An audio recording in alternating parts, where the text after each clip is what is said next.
नमस्कार, आदाब। मैं स्मिता शर्मा हूं और हम बात करेंगे आज भारत के प्रधानमंत्री नरेंद्र मोदी के अमेरिका दौरे की, जहां उन्होंने राष्ट्रपति डोनाल्ड ट्रंप से मुलाकात की। बहुत सारे सीनियर ऐसे अमेरिकी इस वक्त लीडरशिप है के जो ऑफिशियल्स हैं, इलॉन मस्क, विवेक रामास्वामी, उन लोगों ने भी आकर कॉल ऑन किया। और जो जॉइंट प्रेस कॉन्फ्रेंस हुई, जो जॉइंट आउटकम्स हुए, उसके क्या मायने निकाले जाए, सुहासिनी हैदर, आप द हिंदू अखबार की international affairs editor, national editor, हमारे साथ मौजूद हैं।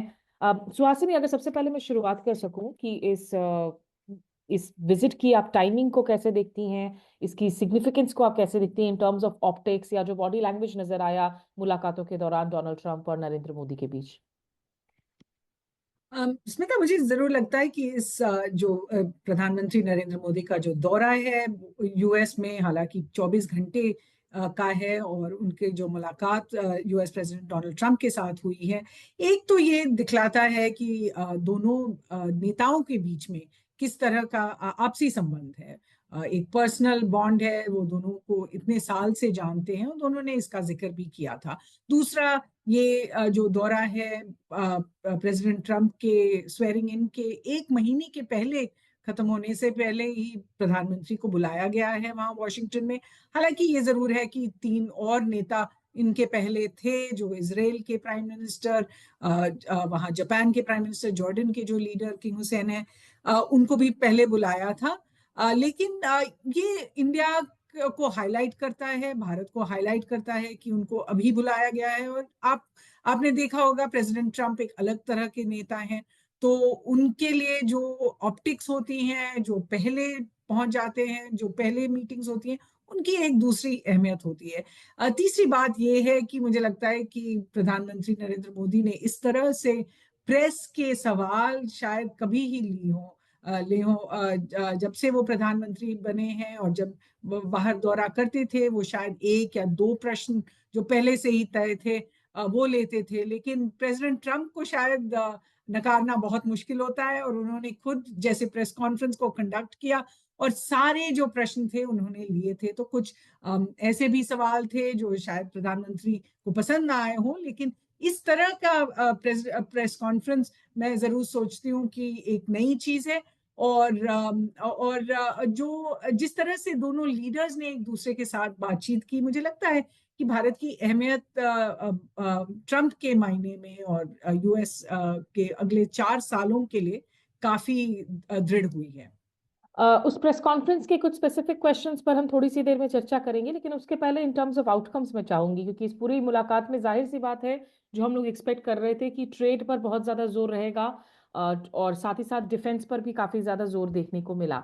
ट्रेड और टैरिफ्स को लेकर आपको लगता है कि इंडिया की जितनी चिंताएं इस वक्त हैं, also with higher duties steel aluminium पर, जिससे जाहिर सी बात है इंडिया में बहुत सारी जो कंपनियां हैं वो इफेक्टेड होती हैं, इंडिया की इकोनॉमी अफेक्टेड होती हैं। ट्रेड टैरिफ्स को लेकर किन मुद्दों पर बात बनी, और क्या आपको लगा कि ज्यादा गिव हुआ from India than really a take? देखिए, प्रधानमंत्री के जाने से पहले ही ऑलरेडी आई थिंक ये जो सरकार थी अपनी प्रेपरेशंस कर रही थी, तैयारियां कर रही थी। तो इसलिए बजट में जो आपने देखे थे अनाउंसमेंट्स की, हार्ली डेविडसन जैसे मोटर बाइक्स के इंपोर्ट ड्यूटीज को उन्होंने 50% से 30% कर दिया था। और भी ऐसे एरियाज हैं जहाँ पे भारतीय जो ऑफिशियल्स थे वहाँ गए थे, और उन्होंने एक लिस्ट लिया था चीजों का जो जहाँ पे भारत टैरिफ रिड्यूस करने के लिए तैयार है। इसके अलावा भारत ने जो न्यूक्लियर सिविल लाइबिलिटीज लॉ में जो उन्होंने संशोधन अमेंडमेंट्स के लिए उन्होंने अग्री किया है, उससे भी ये जाहिर है कि वो चाहते हैं कि अमेरिकी बिजनेस अब भारत में आए। उन्होंने ये भी कहा है, जॉइंट स्टेटमेंट में भी है, कि भारतीय बिजनेसमैन अमेरिका में इन्वेस्ट करेंगे। तो उन्होंने $7 बिलियन का जो फिगर दिया है। तो ऑलरेडी जो तैयारियां हो रही थी प्रेसिडेंट ट्रंप के लिए, उसमें ये जरूर था कि प्रेसिडेंट ट्रंप टैरिफ के मुद्दे पे, ट्रेड के मुद्दे पे, ट्रेड डेफिसिट के मुद्दे पे काफी कड़ा रुख अपनाएंगे। और ये भी था कि प्राइम मिनिस्टर मोदी से मिलने से शायद 2-3 घंटे पहले प्रेसिडेंट ट्रंप ने ऐलान कर दिया था कि सारे देशों पे वो रेसिप्रोकल टैक्स डालेंगे। और ये भी कहा है कि उन देशों में भारत शायद टॉप में है जहां पे टैरिफ सबसे ज्यादा हैं। तो तो वहां पे प्रेसिडेंट ट्रम्प ने शायद कोई ढील नहीं दी है, लेकिन उन्होंने जरूर कहा है कि भारत के साथ हम काम कर सकते हैं। एक कॉम्पैक्ट नाम का उन्होंने एक नया अग्रीमेंट उन्होंने उसका ऐलान किया है। और ये कॉम्पैक्ट क्या चीज है? उसमें एक बैलेंस शीट होगा कि भारत की तरफ से क्या क्या आ रहा है और अमेरिका की तरफ से क्या क्या दिया जा रहा है, ताकि एक ऐसे बन जाए कि भारत के में ट्रेड पे या इन्वेस्टमेंट पे या डिफेंस ट्रेड पे या एनर्जी ट्रेड पे कितना पैसा अमेरिका की तरफ दे रहा है और अमेरिका की तरफ से क्या क्या आ रहा है। तो ये कॉम्पैक्ट है, शायद इसी साल में वो तैयार करना चाहते हैं और फिर उसके बारे में बातचीत होगी। एक मिशन 500 है कि 2030 के पहले भारत और यूएस के बीच में आप $500 बिलियन के करीब का ट्रेड वो करना चाहते हैं। तो डबल, आज के फिगर से डबल हो जाएगा। वो ऑल्सो उन्होंने ये भी कहा है कि एनर्जी पे भारत इतना तेल यूएस से लेगा कि यूएस भारत का सबसे बड़ा मतलब तेल निर्यात करने वाला देश बन जाएगा। अभी के वक्त अब शायद यूएस छठे पोजीशन पे है, 1% शायद अपना तेल बाहर से अमेरिका से लाता है। अभी तो रूस से, सऊदी अरेबिया से, यूएई से, ऐसे देशों से वो अंगोला से भारत ज्यादा तेल आज के दिन में इंपोर्ट कर रहा है।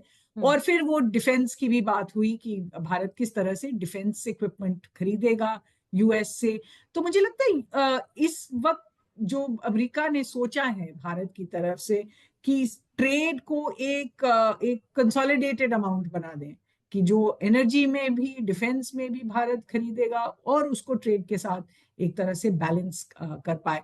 तो मुझे लगता है अगले कुछ महीनों में हम देखेंगे कि किस तरह से ये दो देश अपने अपने जो इश्यूज हैं ये रिजॉल्व कर लेते हैं। क्योंकि प्रेसिडेंट ट्रम्प ने खुद कहा, प्राइम मिनिस्टर मोदी वहीं पर खड़े थे और प्रेसिडेंट ट्रम्प हम्म। ने कहा कि ये बहुत बड़ी समस्या है हमारे लेकिन ये लिए, भारत समस्या के तो जो इंडिया टैरिफ्स के है। लिए तो बहुत ज्यादा होगी ना सुहासिनी, क्योंकि ये तो भाई पोस्ट कॉलोनियलिज्म हमने देखा था कि इक्वलाइजर के तौर पर कोशिश की गई थी कि जो डेवलपिंग इकोनॉमीज है वो हायर टैरिफ्स कर रहे हैं अपने एक्सपोर्ट्स में, क्योंकि जाहिर सी बात है उनकी भी बहुत सारी वेल्थ की जो ड्रेनेज हुई थी ओवर लार्ज सेंचुरीज। तो और एंड डब्ल्यूटीओ में भी जो है हम देखते हैं इस मुद्दे को लेकर किस तरह से अलग अलग अप्रोच रही हैं। India China have been actually on the same page compare to US वगैरह। तो इससे इंडिया की जैसे डेवलपिंग इकोनॉमी के लिए आपको लगता है कि आप, ठीक है, आई कैन अंडरस्टैंड कि प्रेसिडेंट ट्रम्प एक domestic rhetoric point of view से, जो उनकी कैंपेन पॉइंट ऑफ व्यू से एक राइट गवर्नमेंट होने के नाते मुद्दों को उठा रहे हैं, इंडिया के लिए can it be challenging? What are officials saying to you? I think जिनसे हमने बात की है ऑफिशियल सब काफी मतलब अभी एक वेट एंड वॉच पोजीशन में है, क्योंकि इसका असर बहुत ज्यादा पड़ सकता है, इंपोर्ट्स पे पड़ सकता है, भारत के सप्लाई चेन्स पे असर पड़ सकता है और भारत के अंदरूनी इकोनॉमिक हालात पे भी बहुत असर पड़ सकता है, स्पेशली इन्फ्लेशन के जरिए से। तो मुझे लगता है कि लोग जरूर देख रहे हैं इंडिया में कि किस तरह से प्रेसिडेंट ट्रम्प का रुख बने। पिछले ट्रम्प के जो कार्यकाल में हमने देखा था कि ट्रम्प ने काफी भारत के खिलाफ डब्ल्यूटीओ में भी केसेस दर्ज किए थे, काफी रेसिप्रोकल टैरिफ्स किए थे, लेकिन ज्यादातर चाइना की तरफ उनका सबसे कड़ा रुख था। इस बार और फिर आपको याद होगा कि ट्रम्प ने एक दिन ऐलान कर दिया कि भारत का जीएसपी स्टेटस फॉर एक्सपोर्टर्स, जो एक्सपोर्टर्स के लिए एक जैसे डिस्काउंट मिलता था, वो भी ट्रम्प ने ले लिया था। अब देखा जाएगा कि कितने हद तक अमेरिका इनको इन्फोर्स करेगा। क्या भारत को कुछ एग्जेम्पशंस मिलेंगी, एक्सक्लूजन्स जिनको बुलाते हैं, क्या ये मिलेंगी? लेकिन मुझे लगता है कि काफी यहाँ पे सोच विचार हो रहा है कि क्या भारत को अपना ट्रेड रुख बदलना पड़ेगा, टैरिफ्स को निकालने पड़ेंगे। एक बहुत बड़ा मुद्दा होने वाला है, स्मिता, हमें बताया जा रहा है पीएलआई के तहत से जो कोविड के बाद जो मोदी सरकार ने प्रोडक्शन लिंक्ड इंसेंटिव्स भारत में बनाने के लिए उन्होंने दिए थे बिजनेसेस को, वो एक तरफ से अगर बाहर से देखा जाए तो एक सब्सिडी माना जाता है और उस पे भी शायद ट्रम्प एडमिनिस्ट्रेशन कुछ कार्रवाई करना चाहे। तो मुझे लगता है बहुत ऐसे जगह हैं जहां अभी शायद तय नहीं है कि किस तरह से प्रेसिडेंट ट्रम्प ये इनको इन्फोर्स करेगा। लेकिन जरूर चिंता तो है और लोग यहाँ पर बहुत केयरफुली स्टडी कर रहे हैं। अभी तक जो प्रेसिडेंट ट्रम्प ने जो ऐलान किया है, उन्होंने सिर्फ कहा है कि हम सब पे रेसिप्रोकल टैक्स हम्म। देंगे, कि जो जो भी आइटम आप हमें दें उस पे जो भी आप लगाएंगे हम भी लगाएंगे। लेकिन ऐसे बहुत सारे आइटम्स हैं जो हम एक तरफ से लेते हैं लेकिन किसी और देश को बेचते हैं। तो मुझे नहीं पता कि अब तक अभी वो क्या हर देश के साथ बैठेंगे, 200 देशों के करीब के साथ बैठेंगे और कहेंगे कि आपके इस पे टैरिफ्स हैं, इस पे टैरिफ्स हैं। लेकिन यहाँ पर मैं जरूर कहूंगी कि भारत एक ऐसा देश है जो ट्रम्प के रेडार पे आ गया है, कि हम्म। वो चाहते हैं कि भारत के जो टैरिफ्स हैं काफी कम हो। और एक जो ट्रेड अग्रीमेंट काफी वक्त से पेंडिंग चल रहा है दोनों मुल्कों के बीच में, पिछले एडमिनिस्ट्रेशन में भी तमाम कोशिशों के बावजूद नहीं हो सका, उसे जल्द खत्म करने की बात भी कही गई है दोनों की लीडरशिप से। जहां तक डिफेंस का सवाल है, उसमें एक बड़ा जो इंडिकेशन मिला कि ट्रंप ने इंडिकेट किया, और जॉइंट स्टेटमेंट में भी शायद इसकी रेफरेंस है, 5th जनरेशन एडवांस्ड एयरक्राफ्ट की को जो है सेल करने की बात है, F-35 को सेल करने की बात। उसमें खुद अमेरिका के भी बहुत रिजर्वेशंस रहे हैं लंबे समय तक, गिवन इंडिया और रशिया के रिलेशंस। और क्या और उसमें फॉरेन सेक्रेटरी विक्रम मिस्री को जब ये पूछा गया तो उन्होंने शायद इंडिकेट किया कि इसकी जो प्रोसेसेस और प्रोसीजर्स है उसकी कोई शुरुआत नहीं हुई है, टेक्निकल प्रोसेसेस। तो उस मसले को आप कैसे देखती हैं? डिफेंस में आपको क्या लगता है कि क्या बड़ा आउटकम रहा? देखिए, अब जब ट्रम्प के साथ अगर आप बातचीत कर रहे हैं तो जाहिर है कि सब चीजें बाहर आ जाती हैं, और एक इन अ सेंस बहुत डायरेक्टली वो कह देते हैं। जैसे हमने जो जॉइंट स्टेटमेंट्स देखी हैं आज तक, उसमें इस तरह से डिफेंस का इतना जिक्र नहीं होता कि स्पेसिफिक डील्स कौन सी होने वाली हैं। इस जॉइंट स्टेटमेंट में स्मिता आपने देखा होगा कि उन्होंने ये भी कहा है कि भारत ये जैवलिन मिसाइल्स खरीदेगी, स्ट्राइकर व्हीकल्स खरीदेगी, 6 और P-8I एयरक्राफ्ट खरीदेगी। तो ये जो F-35 का जिक्र जो प्रेसिडेंट ट्रंप ने किया है, मुझे लगता है प्रधानमंत्री मोदी जी ने भी शायद उनकी तरफ देखा था कि इस तरह से ये डील्स अनाउंस नहीं होती हैं। इसमें एक प्रपोजल होता है, बाकायदा वो प्रोसीजर्स होती हैं, और उसके बाद ही हम कुछ इसके बारे में कह सकते हैं। दूसरी बात, जैसे आपने छेड़ा कि रूस से हमारी जो भी इक्विपमेंट आती है वो प्लेटफॉर्म्स इन फाइटर एयरक्राफ्ट के साथ शायद ना काम कर पाए। अगर भारत अभी भी S-400 प्लेटफॉर्म्स रशिया से ले रहा है और उसकी पेमेंट आधी हो चुकी है, आधे बैटरीज अभी बाकी हैं आने, और उसी वक्त वो किसी और के सिस्टम्स में चला जाए, तो मुझे लगता है कि काफी डिसरप्शन हो सकता है। अब ये हमें देखना पड़ेगा कि मोदी सरकार कितने हद तक ट्रम्प को खुश करना चाहती है, क्योंकि ये अर्ली डेज हैं, अभी शुरुआत हो रही है, तो शायद वो कुछ नहीं कहना चाहते हैं। लेकिन आगे आगे इस तरह से अगर आप डिफेंस डील्स पे ओपनली आप ऐलान करेंगे, तो दोनों तरफ से थोड़ा सा मतलब थोड़ी सी हेजिटेशन और एम्बैरेसमेंट हो सकती है। और आपने जो कहा कि फॉरेन सेक्रेटरी विक्रम मिस्री ने स्पष्ट तरह से कह दिया कि इस पे अभी तो कोई प्रपोजल नहीं है, पहले बाकायदा एक प्रोसीजर होगा, उसके बाद हमें इस पे बातचीत कर सकते हैं। On the very sensitive issue of immigration Suhasini, और अभी हमने पूरी देश में जिस तरीके से एक पॉलिटिकल फ्यूरोर देखा, ऑपोजिशन लीडर्स ने जिस मुद्दे को उठाया कि इंडिया से जो जो जिन इंडियंस को की डिपोटेशन हुई, अनप्रेसिडेंटेड था कि एक मिलिट्री एयरक्राफ्ट में हम उनको भेज रहे, हो सकता है पेपर में हो, लेकिन अभी तक किसी एडमिनिस्ट्रेशन ने किया नहीं था इस तरीके से, और वो भी हाथ पांव में बेड़ियां बांधकर, इंक्लूडिंग विमेन, उस एयरक्राफ्ट में 40 घंटे तक उनको उसके बाद लेकर आना। इमिग्रेशन के मुद्दे को लेकर इंडिया ने इंडिकेट किया था कि इस मसले को उन्होंने उठाया है प्रधानमंत्री नरेंद्र मोदी के डिपार्चर के पहले। आपको लगता है कि इस मसले पर कोई ठोस बातचीत हो पाई होगी? इंडिया को कोई आश्वासन दिया गया होगा कि आगे से डिपोटेशन तो होंगे, लेकिन कम से कम हम थोड़ी सी ऑप्टिक्स का हम ख्याल रखेंगे, थोड़ी इज्जत देकर जो है हम वापस भेजेंगे इंडियंस को? स्मिता, मुझे लगता है कि अगले कुछ दिनों में ये स्पष्ट हो जाएगा कि क्या अमेरिका भारत के इस संवेदनशीलता को मानता है कि सेंसिटिविटीज हैं इस पे या नहीं, क्योंकि अगले कुछ दिनों में और भी ऐसे ट्रांसपोर्ट्स होंगी। 2 या 3 जगह हैं जहां के पे भारत ने शायद कहा है कि अमेरिका थोड़ा और ध्यान दे कि भारत में किस तरह से ये देखे जा रहे हैं। एक तो ये है कि अमेरिका ने स्पष्ट कर दिया है कि 500 के करीब ऐसे लोग हैं, 4 या 500 के करीब ऐसे लोग हैं जो अभी के अभी वापस भारत आ सकते हैं। ये शायद एक फ्लाइट से नहीं, 2-3 फ्लाइटों पे आएंगे, वहां से चार्टर फ्लाइट होगा या मिलिट्री प्लेन होगा, क्योंकि पिछले हफ्ते जो भारतीय नागरिकों को वापस भेजा गया था वो मिलिट्री प्लेन पे भेजा गया था। ये कभी भी पहले नहीं हुआ है। दूसरा, जैसे आपने जिक्र किया कि औरतों पे बेड़ियां लगाई गई, बच्चों पे रस्सियों से उनके पैर बांधे गए, ये पहले कभी नहीं हुआ है। और अगर हुआ है तो हमने कभी इनसे हम जो नागरिक वापस आए हैं उन्होंने कभी इसका जिक्र नहीं किया है।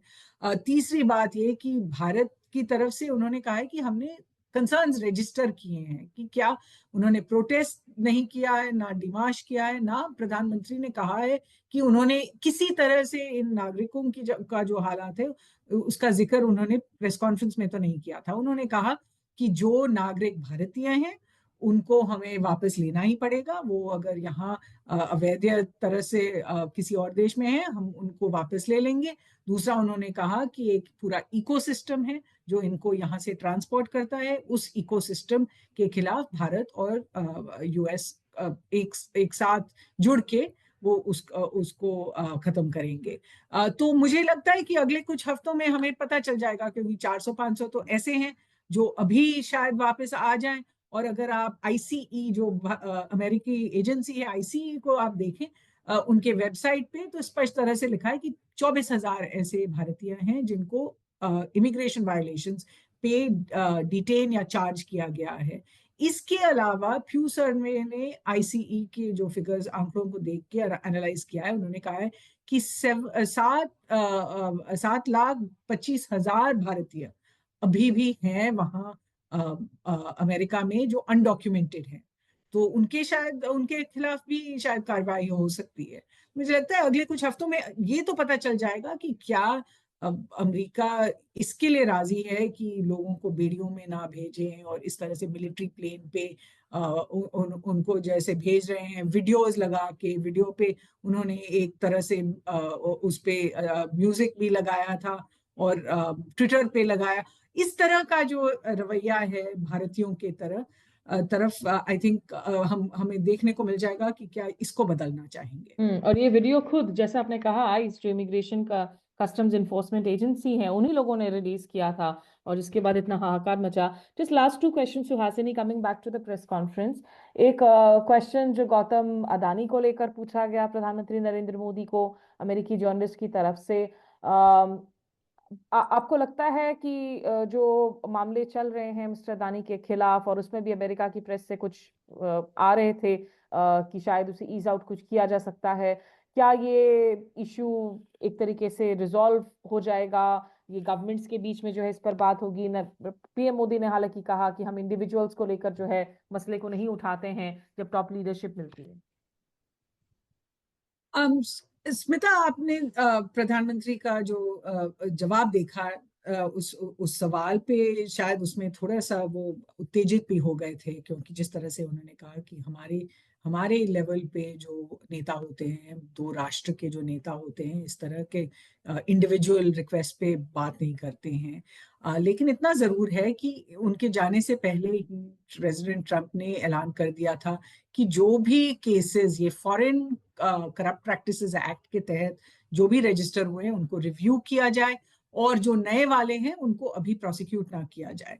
प्रेसिडेंट ट्रंप ने काफी सालों से कहा है कि उनको लगता है कि ये जो लॉ है जिसके तहत जो बाहर के नागरिक हैं उनके भी खिलाफ कार्रवाई हो सकती है अगर वो किसी और देश में करप्ट प्रैक्टिसेस में रिश्वत देने में पकड़े जाएं।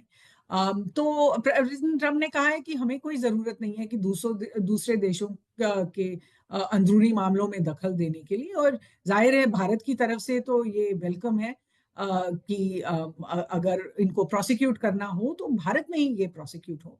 तो मुझे लगता है उस लहजे से प्रधानमंत्री के जाने से पहले ही प्रेसिडेंट ट्रंप ने स्पष्ट कर दिया था कि ये केसेस को अभी प्रोसिक्यूट नहीं किया जाएगा। शायद 6 महीने बाद वो रिव्यू करके बताएंगे कि क्या अडानी के खिलाफ जो केस है वो रहेगा, क्या एक कोई फाइन, क्योंकि पिछले कुछ ऐसे केसेस जब हुए तो एक फाइन देके अमेरिका उनको वो केसेस को खत्म कर देती है, क्या वो होगा। और ये भी हमें देखना पड़ेगा एज जर्नलिस्ट स्मिता की क्या जो एविडेंस डिपार्टमेंट ऑफ जस्टिस ने अमेरिकी कोर्ट में दिया है अडानी कंपनी के खिलाफ, क्या वो एविडेंस भारत भी मांगेगा और क्या यहाँ पर भी कोई कार्रवाई होगी उन पे। Final question Suhasini, south Asia के कॉन्टेक्स्ट में खास करके दो कंट्रीज को लेकर, बांग्लादेश को लेकर जब सवाल पूछा गया तो प्रेसिडेंट ट्रम्प ने कहा कि I leave it to mister Modi. एक तो आप उस आंसर को कैसे इंटरप्रेट करती हैं क्या डोनाल्ड ट्रंप की administration will be not invested in south Asia, particularly in Bangladesh?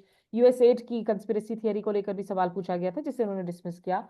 और दूसरी बात है कि पाकिस्तान को लेकर इस वक्त ट्रंप एडमिनिस्ट्रेशन के कैबिनेट में बहुत सारे ऐसे सीनियर लीडर्स हैं जो कि हॉक्स माने जाते हैं। और whether it's Marco Rubio, Tulsi Gabbard, जो पाकिस्तान को लेकर, और आज हमने पाकिस्तान से रिएक्शन देखा है कि अगर क्रिटिकल टेक्नोलॉजी ट्रांसफर हो रही है इंडिया यूएस के बीच में, तो ये उनके लिए एरिया ऑफ कंसर्न है। ऐसे वक्त में ये स्टेटमेंट्स आ रहे हैं जब पाकिस्तान टर्की की मीटिंग चल रहे हैं। तो इंडिया की इस वक्त क्या एक्सपेक्टेशन है कि पाकिस्तान को लेकर क्या उनकी अप्रोच रहेगी, और बांग्लादेश पर आप मिस्टर ट्रम्प के रिस्पॉन्स को कैसे देखती हैं? पहले तो मुझे लगता है अगर आप पहले ट्रम्प के कार्यकाल को देखें तो तब उनका जो शायद साउथ एशिया में इंटरेस्ट था, वो इसलिए था क्योंकि अमेरिकी सैनिक अभी भी अफगानिस्तान में थे। इस बार अगर देखें तो तालिबान का राज वहाँ पे है, और अमेरिका शायद इतने ध्यान से साउथ एशिया की तरफ शायद ना देखें, इंडिया के साथ जो संबंध है उस पर ध्यान दें, फोकस करें। अब जहां तक प्रेसिडेंट ट्रम्प का वो सवाल का जवाब था, मुझे लगता है अगर आप वीडियो देखें तो काफी स्पष्ट है कि वो कह रहे थे कि जो बांग्लादेश पे जो सवाल है, वहां पे क्या बाहर की तरफ से किसी तरह का प्रेशर डाला गया था या कोई इन्वॉल्वमेंट थी, और ये भी सवाल कि बांग्लादेश के अंदरूनी हालात अभी आपको कैसे लग रहे हैं। उस पे उन्होंने कहा कि बांग्लादेश में इनको छोड़ दूंगा, कि इस पे जो जवाब देना है वो मैं भारत के प्रधानमंत्री को दे दूंगा। और उन्होंने ये भी कहा कि उन्होंने बहुत सालों से बांग्लादेश पे काम किया है। प्रेसिडेंट ट्रम्प काफी बार कुछ कह देते हैं जिसका कोई मायना नहीं होता है।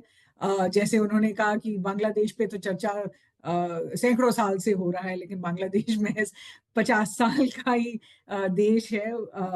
तो मुझे लगता है कि कभी कभार जब उनको ज्यादा पता नहीं होता है या उनके ज्यादा इल्म नहीं है, तो वो कह देते हैं ये चीजें कि मैं पढ़ रहा हूँ बांग्लादेश के बारे में। लेकिन वो कहना चाह रहे थे कि इस पे जवाब प्रधानमंत्री मोदी ही दे दें। प्रधानमंत्री मोदी ने बिल्कुल जवाब नहीं दिया, किसी और प्रश्न का उन्होंने वहां पे जवाब दे दिया था। और फिर बाद में जैसे मैंने कहा कि फॉरेन सेक्रेटरी मिश्री ने कहा, स्पष्ट किया कि प्रधानमंत्री ने रेज किया था कि बांग्लादेश में हमें जो कंसर्न्स हैं सिचुएशन के बारे में, वो हमने रेज किए थे प्रेसिडेंट ट्रम्प के साथ। जहां तक पाकिस्तान का सवाल है, तो मुझे लगता है कि पाकिस्तान दो तीन जरिए से सिरों से उसको देखना पड़ेगा। कि प्रेसिडेंट ट्रम्प जो पहले जब प्रेसिडेंट थे तो इमरान खान के साथ शायद उनकी बहुत अच्छी मीटिंग हुई थी। आज इमरान खान जेल में है, और काफी पीटीआई, जो इमरान खान का पार्टी है, पीटीआई के सपोर्टर्स चाहते हैं कि प्रेसिडेंट ट्रम्प एक्चुअली दखल दे वहां पाकिस्तान में, और देखें कि किस तरह से इमरान खान को जेल से छुड़ा सकते हैं। दूसरी बात ये कि पाकिस्तान का जो वहाँ जिक्र है जॉइंट स्टेटमेंट में, वहाँ बहुत स्पष्ट तरीके से कहा है कि क्रॉस बॉर्डर टेररिज्म को अंत करना चाहिए। लश्कर ए तोयबा और जैश ए मोहम्मद के खिलाफ भारत और अमेरिका अपनी जंग जारी रखेगी। और तीसरी बात यह कि पाकिस्तान को मुंबई और पठानकोट वाले जो ट्रायल्स हैं उस पे कार्रवाई करनी चाहिए और इनको कंक्लूड करना चाहिए। तो मुझे लगता है कि पाकिस्तान को देखना पड़ेगा कि टेररिज्म के लिहाज से किस तरह का प्रेशर अमेरिका से आता है। और तीसरा जो है कि पाकिस्तान और अमेरिका के जो संबंध हैं, क्या वो किसी तरह से बढ़ सकते हैं इकोनॉमिक लिहाज से या और किसी लिहाज से, वो देखने लायक है। जैसे आपने कहा, ट्रम्प के जो एडवाइजर्स हैं उन सब ने किसी ना किसी वक्त पाकिस्तान पे काफी कड़ा रुख साधा है। तो मुझे लगता है कि इस्लामाबाद को ये बहुत क्लोजली देखना पड़ेगा। और ये भी हम याद रखें कि इस वक्त जो है, ये भी कहा गया है कि तहावुर राणा मुंबई हमलों के जो एक मेन अक्यूज्ड हैं, मेन कन्विक्टेड हैं, उनको उनकी एक्स्ट्राडिशन पर भी जो है साइन ऑन किया है। जी, आप कुछ कहना चाह रहे बिल्कुल, कि तहव्वुर राणा के केस में ये देखना पड़ेगा कि तहव्वुर राणा पहले पाकिस्तान से हैं, ये हैं? भारतीय नागरिक नहीं थे पहले, अब अमेरिकन और कनेडियन बिजनेसमैन हैं, लेकिन ये पाकिस्तान से हैं। तो अगर ये भारत आते हैं, उनको कन्विक्ट किया जाता है, उन पे सेंटेंसिंग होती है, तो इसका भी असर पाकिस्तान पे हो। ठीक है, बहुत इंटरेस्टिंग टाइम्स हैं। और निश्चित रूप से जो एक बड़ी बात है कि अगर यूएस अपनी रिलेशनशिप को विद प्रेसिडेंट पुतिन, खास करके डोनाल्ड ट्रंप ने क्योंकि बात की है प्रेसिडेंट जेलेंस्की से और प्रेसिडेंट पुतिन से, रशिया यूक्रेन वॉर को अगर सही में निगोशिएशंस होते हैं, वो रुक जाता है, डोनाल्ड ट्रंप और पुतिन के इक्वेशंस जो हैं वो काफी ज्यादा कंफर्टेबल रहे हैं, उससे इंडिया के लिए थोड़ी सी ब्रीदिंग स्पेस और बढ़ सकती है in terms of India's own resetting with Russia. बहुत सारे भी इफ्स एंड बट्स हैं, इवॉल्विंग सिचुएशन है, लेकिन फिलहाल इस दौरे को हमें समझने में आपने मदद की। बहुत शुक्रिया आपका सुहासिनी हैदर। नमस्ते स्मिता। हमारे सारे दर्शकों का भी हमारे साथ जुड़ने के लिए शुक्रिया। नमस्कार, आदाब।